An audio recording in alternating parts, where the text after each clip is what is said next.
think I've ever been so mad at a podcast before. What I'm about to show you guys is proof that some of these reporters and news people that you see on TV don't actually watch the NBA. And if they do watch the NBA, they watch like the Lakers and Warriors and, you know, these big games. They don't watch these teams that may be up and coming or these teams that are smaller markets, etc. I'm just gonna take a step back and say right now, I am not trying to hate on anyone in this video. I'm not trying to target hate towards anyone. I'm not hating, I am criticizing, okay? Let's think of it like that. February 8th of 2022 was one of the most sad, happy, and overall most emotional days for Kings fans. If you don't know what I'm talking about, it is the day that the Kings traded Tyrese Haliburton and, you know, Buddy Hield and others for two-time All-Star Domantas Sabonis. Now, for Pacers fans, this is a great day. I mean, you're getting a future All-Star in Tyrese Haliburton. I think we could all agree that he's a future All-Star. But for Kings fans, we were a little bit more skeptical because, you know, we love Tyrese. Kings fans love Tyrese. I mean, that's just how it is. We still do. But after this trade, obviously, you had a lot of people saying that the Kings were stupid. Why are you trading Tyrese? Why are you,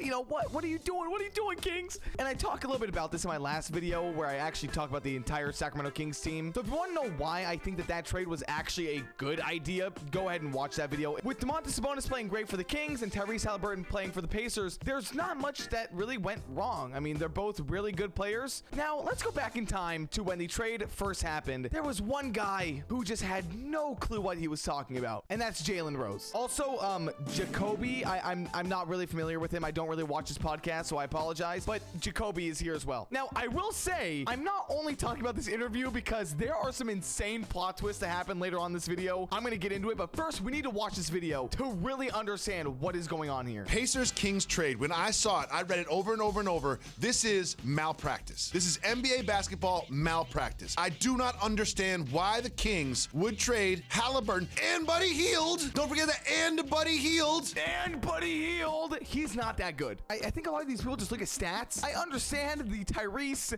for Sabonis. It was like, oh my God, like that was crazy. Buddy Hield is not good. Like, yes, he can hit threes. He's a shooter. That's like his main role in the league. But he's not fucking Stephen Curry. Like, bro, relax.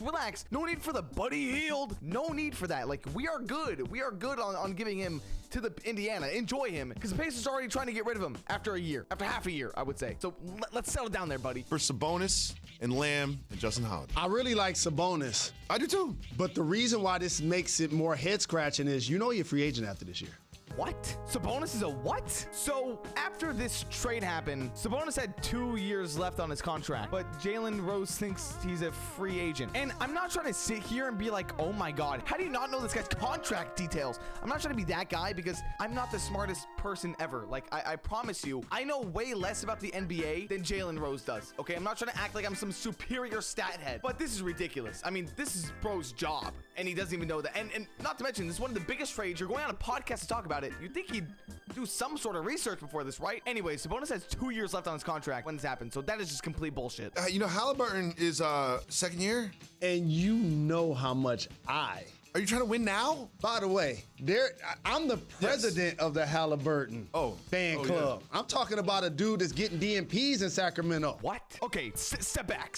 This man, I shouldn't even be talking to this guy. The president of the Haliburton fan club? Whoa, I thought that was JJ Redick with all that dick riding he'd be doing on his podcast. That's awesome. I would love to join the fan club. Let's get to the second part of that. DNPs in Sacramento. What in the actual fuck are you watching? You have never seen a Haliburton or a Kings game in your life. This is ridiculous. This is actually ridiculous. Half these people, when Haliburton was with Sacramento, no one cared. Like, you did not care. Let's all be honest here. It's just really weird how, like, DNPs in Sacramento, never once did Haliburton have a DNP.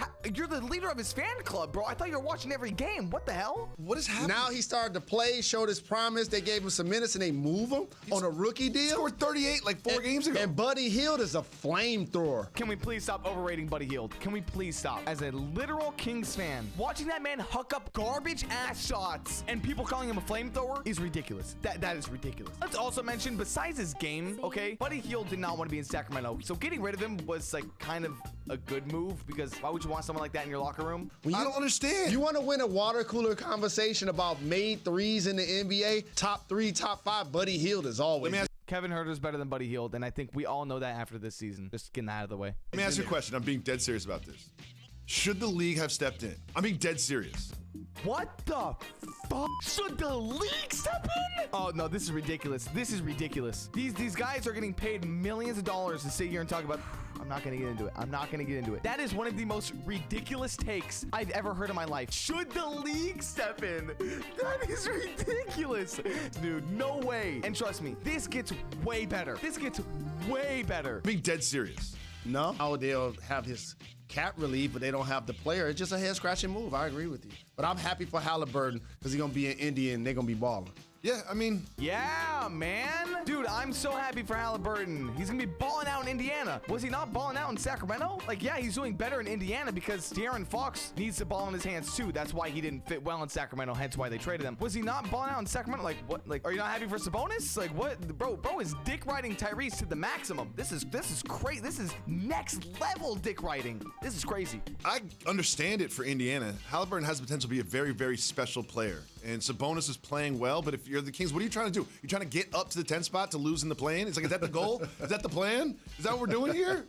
What are we doing? That's a really funny take to me because that was a huge thing back when this trade happened, was like, oh, the Kings are just pushing for the play-in seed. When after seeing how good the Kings have been this year, we're already seeing videos and people talk like they're a playoff team, not playing anymore. They're a playoff team. That's just crazy to me. Now all of a sudden you have people talking about, man, the Kings, they should have never got Domantas Sabonis because he's crazy. And in like a good way, you know what I mean? So that's the end of that video. Okay, now ladies and gentlemen, I'm about to show you something amazing. Now, unfortunately, I can't actually find like a straight up video of him saying this, but I'm gonna read out this quote for everyone, okay? Jalen Rose said earlier today, and I quote, "The Kings will be a 5th or 6th seed." Are you fucking kidding me? Are you fucking kidding me? This is ridiculous. This is actually ridiculous. I understand that people can change their perspective on a team after seeing them play, right? But to be absolutely hating on a team so hard just the beginning of last year, and then all of a sudden switching after they start winning and seeing that Domantas Sabonis was actually a good pickup and Fox plays better without Tyrese, which anyone who understands basketball in the slightest would understand that that's how that works. To switch up that fast and be like, man, the Kings, they can do it. They can be a playoff team. Bro, shut the fuck up. This is just ridiculous to me. I really hope that the Kings go into the playoffs and at least, you know, win a couple games. I'm not saying we're going to win a championship or anything, but I hope the Kings do something. Do something to prove that we actually have something here in Sacramento. And I know that the 7-game win streak was huge. It put us on the map. That damn beam that's been shining for 7 days, it stopped today, but it was shining for 7 days. Like, it was the most national coverage I've ever seen the Sacramento Kings get. It's crazy to see, and it makes me really happy to see. So that's really all I got, man.